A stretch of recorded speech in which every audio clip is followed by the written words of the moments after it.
ఓం నమో శ్రీ లక్ష్మీ వెంకటేశ్వరాయ శ్రీ మహాగణాధిపతి నమః.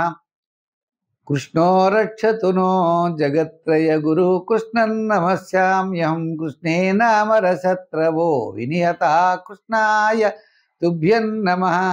కృష్ణాదేవ సముత్థితం జగదిదం కృష్ణస్య దాసోమ్యం కృష్ణే తిష్టతి సర్వమేతదఖిలం ఏ కృష్ణ రక్షస్వ మాం.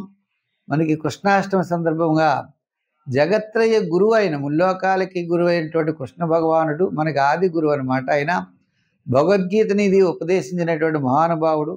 ఆయనకి హృదయపూర్వక నమస్కారాలు తెలియజేస్తూ మనం ఈ వారం రాశి ఫలాలు ప్రారంభిద్దాం. 10/8/2025 నుంచి 16/8/2025 వరకు గ్రహాల యొక్క పరిస్థితులను అనుసరించి మనం రాశి ఫలాలు తెలుసుకుందాం. మరి ముందుగా మనం చూసినట్లయితే చంద్ర భగవానుడిని ఆయన కుంభ మీన మేషరాశుల్లో చంద్ర సంచారం ఉంటుంది. మరి మిథున రాశిలో గురు శుక్రుడు, కర్కాటక రాశిలో రవి బుధుడు, సింహరాశిలో మరి కేతువు, కన్యా రాశిలో కుజుడు, ఇటువంటి పరిస్థితులు కనపడుతున్నాయి. అదేవిధంగా మీనరాశిలో శని, కుంభరాశిలో రాహు. ఈ పరిస్థితులు బట్టి ఈ గ్రహాల యొక్క పరిస్థితులను అనుసరించి మనం రాశి ఫలాలు తెలుసుకుందాం. మీనరాశి. ఈ మీనరాశి వారికి గ్రహాలన్నీ కూడా మిశ్రమైనటువంటి ఫలితాలు ఉన్నాయి. ప్రతి గ్రహం చాలా కొద్దిగా ఇబ్బందులుగా ఉన్నాయి. అంటే ఇక్కడ ఒక విషయం మాత్రం గ్రహించాలి. ఈ మిథున రాశి వారికి వినోదాల్లో బాగుంటుంది. కొన్ని కుటుంబ వ్యవహారాల్లో అనుకూలత ఉంటుంది.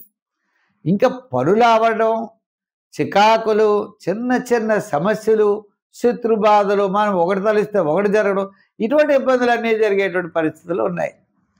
విద్యార్థులైతే చాలా బాగా చదవాలి. ఇంచేత గురుడి యొక్క బలం విద్యార్థులకి శ్రద్ధ తీసుకోవాల్సినటువంటి అవసరం చాలా తప్పనిసరిగా ఉంటుంది. రాజకీయ పరంగా పెద్దగా వృత్తి ఉండదు. వృత్తుల పరంగా మనం చూస్తే ఈ రాశి వారికి గత 4 వారాల కంటే బాగుందని చెప్పొచ్చు. ఎందుకంటే వార ప్రారంభం అకాల భోజనము, శ్రమ, పెద్దగా ఇబ్బందులు లేవు. వారం మధ్యలో కార్యజయం, ధనలాభం, వారాంతం కాస్త పనులు ఆలస్యమైనా పూర్తి చేయగలుగుతారు. అంచేత గత 4 వారాల కంటే కాస్త అనుకూలంగా ఉన్నప్పటికీ మరి విశేషమైనటువంటి ఫలితాలు అంటే గృహ యోగాదులు అవ్వచ్చు, వివాహాది శుభరూపమైనటువంటి ఫలితాలు అవ్వచ్చు, ఆ ఫలితాలు ఆలస్యమయ్యేటువంటి అవకాశాలు ఉన్నాయి.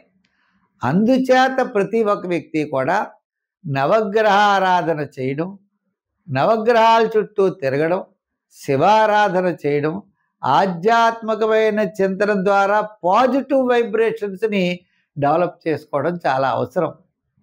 నెగిటివ్గా ఆలోచించకుండా మీ కర్తవ్యాన్ని, మీ యొక్క పనిని మీరు జాగ్రత్తగా పెడుతూ ఉండండి.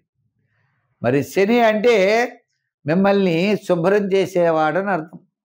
మీ యొక్క కార్యక్రమాలన్నీ కూడా శుభ్రం అవుతాయి.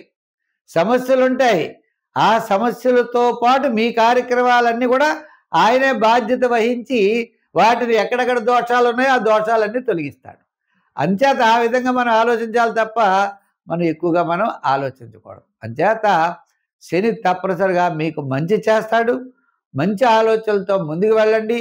ప్రవాహానికి ఎదురీదిన మీరు విజయం తప్పనిసరిగా సాధించగలుగుతారు. స్వస్తి.